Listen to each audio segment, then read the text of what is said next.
Bismillahirrahmanirrahim. Alhamdulillah, pada kesempatan kali ini kita akan sama-sama kembali mereview pelajaran yang telah lampau, yaitu tentang ilmu tajwid. Oke.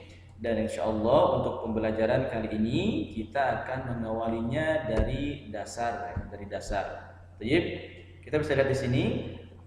Salah satu pembahasan yang akan dibahas pada kesempatan kali ini adalah tentang hukum nun sukun ya dan tanwin. Nun sukun di sini memiliki arti mati ya atau tanwin. Jadi nanti di dalam dalam pembelajaran ini kita akan berbicara lebih banyak tentang kondisi nun yang kondisinya dalam keadaan sukun atau tanwin. Kemudian ya, hukum nun sukun atau mati terbagi hukumnya 4 bagian. Yang pertama adalah izhar halqi. Izhar itu sendiri memiliki arti apa? Jelas. Halqi artinya tenggorokan. Jadi huruf-huruf ini akan keluar melalui tenggorokan. Yang termasuk ke dalam huruf izhar halqi ya, hurufnya ada 6. Yang pertama adalah hamzah. Jadi maksudnya adalah, lihat di sini, tadi sudah jelaskan di awal bahwasanya kita akan berbicara masalah hukum nun sukun atau tanwin. Jadi yang dibahas di sini adalah hukum nun sukunnya, ya, bagaimana cara membacanya. Kemudian juga dengan tanwin. Oke. Nah, contohnya adalah kalimat man amana. Ya, kalimat man amana. Bisa dilihat di sini, ya. Nun sukun, oke, lihat ini. Nun sukun ketika bertemu dengan huruf alif, oke, maka hukum bacaannya menjadi izhar.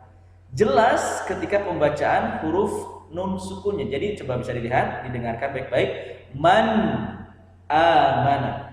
Jadi pengucapan lafaz nun sukun tidak samar-samar ya, atau tidak dimasukkan, tapi betul-betul terdengar dengan jelas. Man amana. An, lihat bunyi nunnya, an aminu.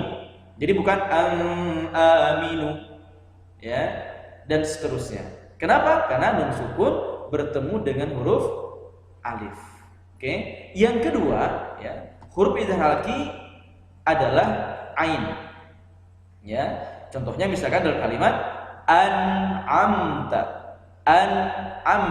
Kita bisa lihat di sini ya, huruf nun dalam kondisi sukun bertemu dengan huruf ain. An'amta. Ya, an'amta. Kita bisa bisa membedakan yang jelas dan yang samar ketika bunyi huruf nun sukunnya.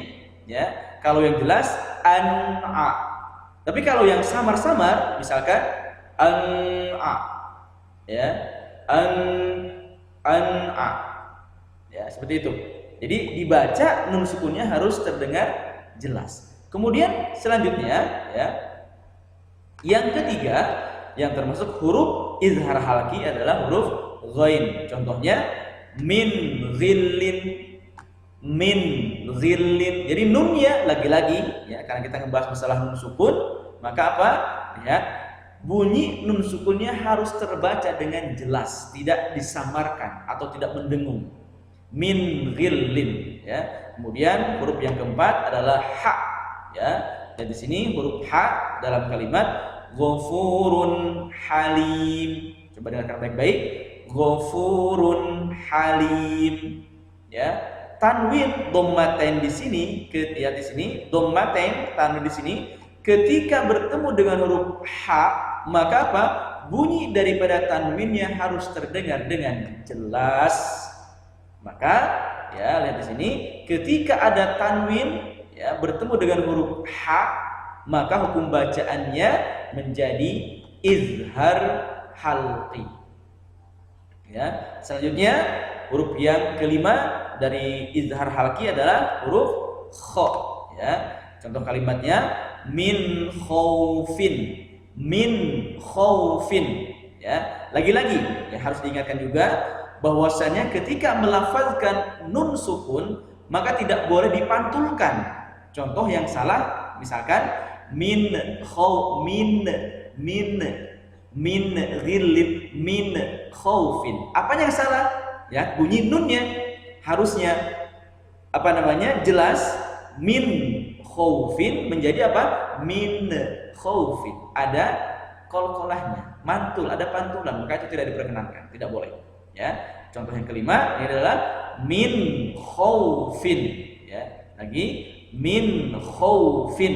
Jadi nun di sini harus terdengar jelas. Oke. Dan yang terakhir dari huruf idhar halqi adalah ha, ya, ha besar ya. Contohnya misalkan di sini kalimat minhum ya, minhum, minhum. Ya, lagi-lagi kita ingatkan jangan sampai misalkan ketika kita sedang membaca nun sukunnya tiba-tiba apa? Nun sukunnya menjadi mantul, minhum. Itu yang tidak diperkenankan. Oke. Selanjutnya kita akan melanjutkan ke pembahasan daripada idgham ya, idgham. Idgham secara bahasa ya artinya apa? Dilebur atau dimasukkan. Kemudian idgham di sini dibagi ke dalam dua bagian. Yang pertama adalah idgham bigunnah ya. Apa saja huruf idgham bigunnah itu? Ya, huruf idgham bigunnah terbagi ke dalam 4. Yang pertama adalah huruf ya. Contohnya apa? May ya'mal, may ya'mal. Lagi-lagi karena kita pembahasannya adalah masalah nun sukun atau tanwin, maka apa? Coba dengarkan baik-baik ketika melafazkan huruf nun sukunnya. Oke? Karena ini adalah idgham, sementara idgham itu tadi dijelaskan adalah dimasukkan atau dilebur, maka apa? Bunyi daripada nun sukunnya tidak terdengar dengan jelas tapi dimasukkan ke dalam huruf setelah nun sukunnya itu huruf ya. Menjadi may ya'mal.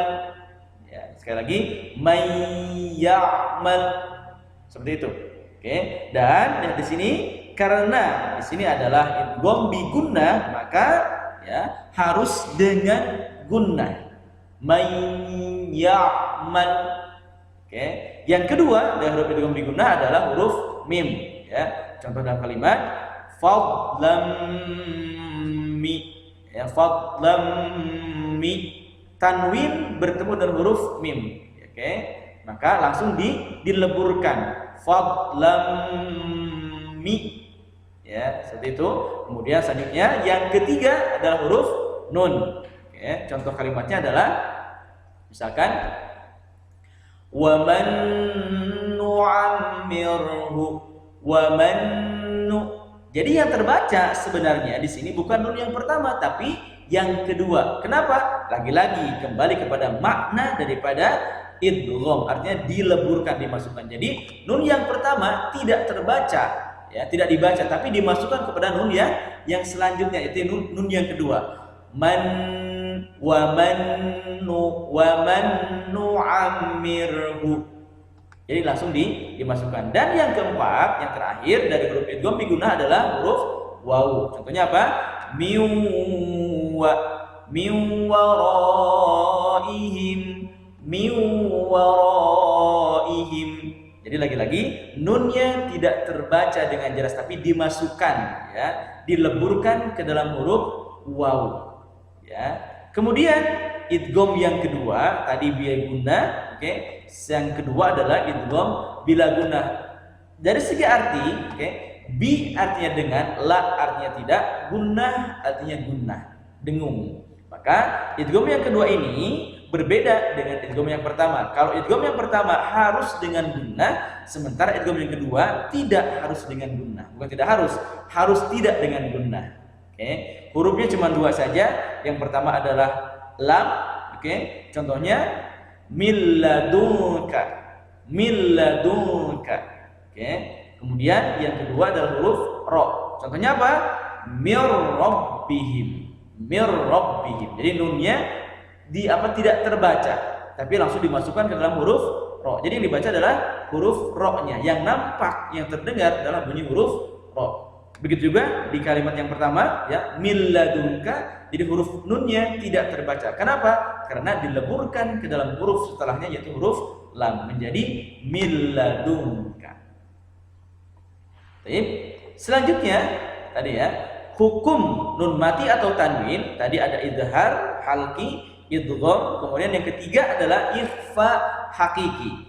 Ikhfa sendiri memiliki arti samar, ya, lawan kata daripada izhar. Kalau izhar tadi jelas, sementara kalau ikhfa artinya samar-samar. Oke. Adapun huruf ikhfa, ya, ada 15. Yang pertama adalah huruf ta, sa, jim, dal, kemudian zal, kemudian zai, kemudian sin, kemudian shin, kemudian sad, kemudian dad, ta, kemudian za, kemudian fa, kemudian qaf, dan yang terakhir adalah huruf kaf. Nah, ini berlaku, lihat di sini, cara membacanya harus samar, berbeda dengan izhar tadi. Samar dari apanya? Dari pelafazan huruf nunnya, ya. Contoh misalkan amantum, amantum, bukan amantum tapi amantum. Dia harus terdengar samar ketika pelafazan huruf nunnya. Ini bisa dilihat, nanti bisa dicari di dalam mushaf kita, dari huruf ta 15 huruf seperti itu, ya. Kemudian, ya, dan yang terakhir hukum nun mati atau tanwin adalah iqlab. Apa arti iqlab? Iqlab artinya berubah bunyi, ya, dari nun menjadi huruf mim, ya. Adapun hurufnya cuma satu saja, apa? Huruf ba, ya. Contohnya apa? Mim ba'di. Jadi mim ba'di, asal katanya adalah min, ya, dari orang huruf nun, min ba'di, dikarenakan lihat di sini nunnya berubah menjadi huruf mim, maka nunnya pun tidak terdengar huruf nun tapi berubah menjadi huruf mim, mim ba'di, ya, dan seterusnya. Oke, mungkin nanti kita akan sama-sama belajar tentang hukum mim sukun atau mati. Oke, ilham ini mudah-mudahan ada manfaatnya. Idal liqa, semoga Allah memberikan kesempatan kepada kita. Assalamualaikum warahmatullahi wabarakatuh.